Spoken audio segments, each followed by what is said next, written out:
live. So we were actually live. I was live here about 10 minutes ago doing a little equipment testing and letting people know we were going to be grabbing key people from Microsoft as they walk by to talk about what they're doing. And we just grabbed Tamer Farag, who is part of the app. Well, you're on a couple of teams, but one of the things you were interested in chatting about was going to be the AppSource consulting offers.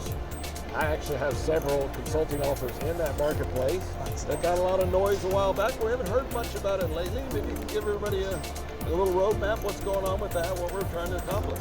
Sure. So our team is part of a team in engineering called Customer and Partner Success. Yep. And we are the team that is responsible for partner success. So we own the consulting service marketplace across business apps, across Power Platform as well. On AppSource. And the idea that we have, the reason we started this whole marketplace is we believe that if you present customers with clear offers, with clear deliverables and a clear price, then the customers will be more inclined to connect with the partner. And when we connect customers with partners, we see a win-win for all of us because the customers will get their needs satisfied and the partners will be able to help the customers, which will drive more usage of our product and more satisfaction of the customers of our product. So for those that aren't familiar, if you go to AppSource today, there's an area called Consulting Services Offers. It's a tab you can click on. Exactly. As a partner, you can create similar offers of your own and publish them in that marketplace for people to find.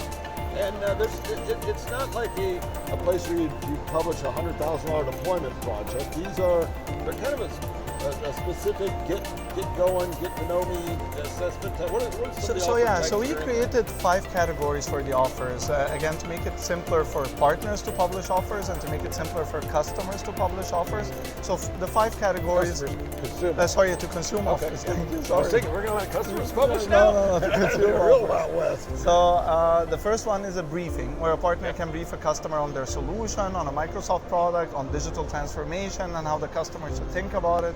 The second thing is an assessment, where a customer can go and assess the customer needs, understand what they're looking for, understand, provide them with, how long it will take, how much it will cost to implement a solution. What do you feel is the biggest difference between, as you guys are working in this taxonomy, when you're thinking briefing and assessment, how do you see those two things differing significantly from one another? Because they feel very similar to me.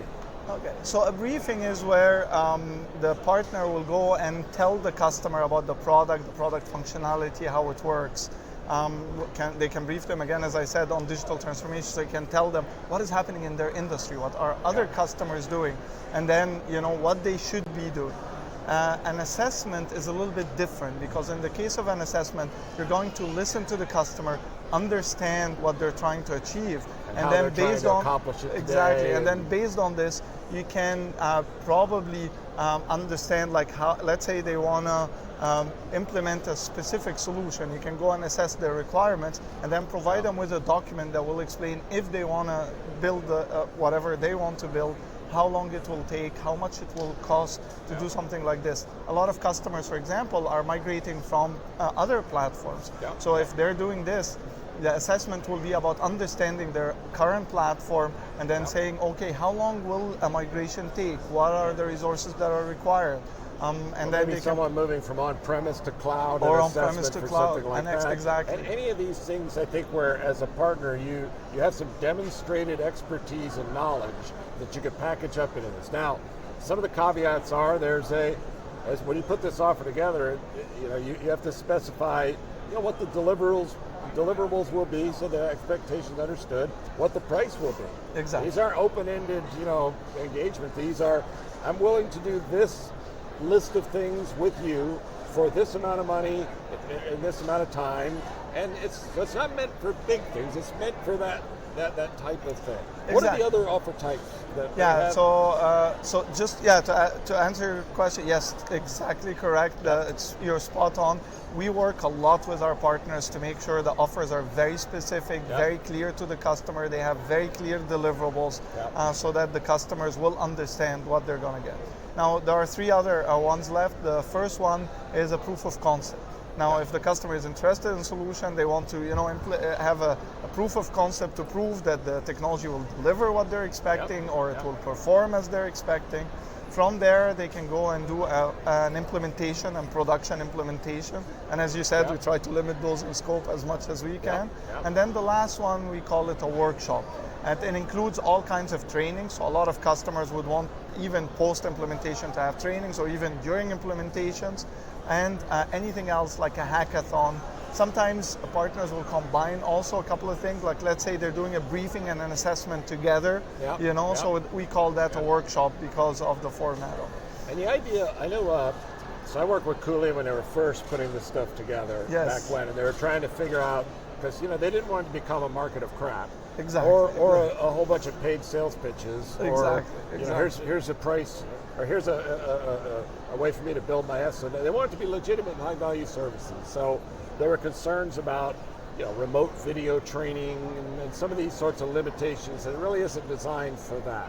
Yes. What are some of those scenarios that maybe these people might be thinking about that really aren't appropriate for this? So, like one-to-many trainings, for example, is one scenario where this isn't a place to post your webinar. Exactly.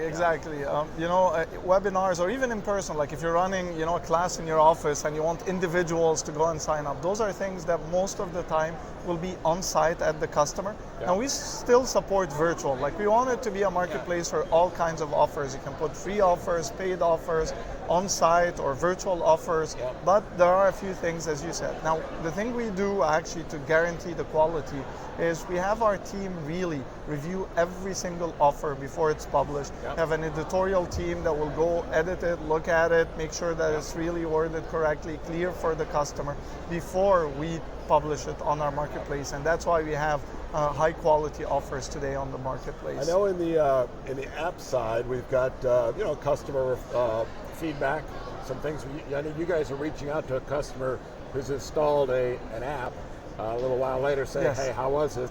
Do we have something similar on these services offers to know that customers are being happy? Yes, so we are collecting the feedback from the customers about their experience. We haven't published that on the website yet. We're waiting to have enough feedback, because if you have like one feedback on an offer, then it might be a little bit biased towards that customer experience. So we are collecting the feedback, it's just that we haven't published it. You're collecting that directly from the customer who clicked the button because they wanted the service. Exactly. Did the partner respond? Did you move forward with the service? Was the service satisfactory, kind of thing? Exactly. And we reach out to the partners also to learn. So again, the first question you asked is we went quiet. So we launched the marketplace 2 years ago exactly. We launched it first in the US. How many markets are we in now? Now we're in 7, but we're planning to expand to accelerate our growth. So in the past 2 years, we spent a lot of time learning, trying to understand what works, what doesn't work, what are the things that are resonating with the customers. We expanded our global footprint very, very slowly, because we're reviewing every offer. So we wanted the offers first to be in English so that we can understand them and look at them and review them.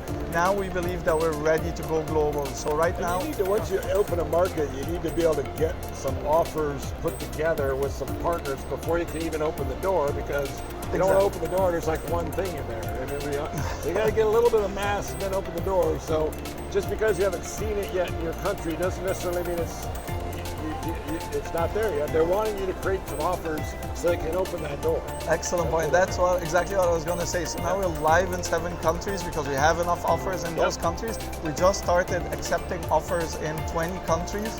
And so now a lot of our partners who are in those 20 countries. Is there a place where these guys can go and figure out where that list is right now? Yeah, so if they go on AppSource, on the right there'll be Sell, another menu link called Sell. So if they click on it, they'll get information about what are the requirements. Because we have requirements, not any partner can publish offers. Again, we want to guarantee the quality, and then they can learn more about what are the requirements, what needs to be done, and how they can submit and all those things. Awesome, Tamer. Thanks for catching us up on AppSource Consulting offers. I know we have offers in there. It's been a successful motion for us, and I think it would be for lots of folks. So look forward to seeing you get in there. Absolutely. Thanks for stopping by and chatting with us, man. Awesome.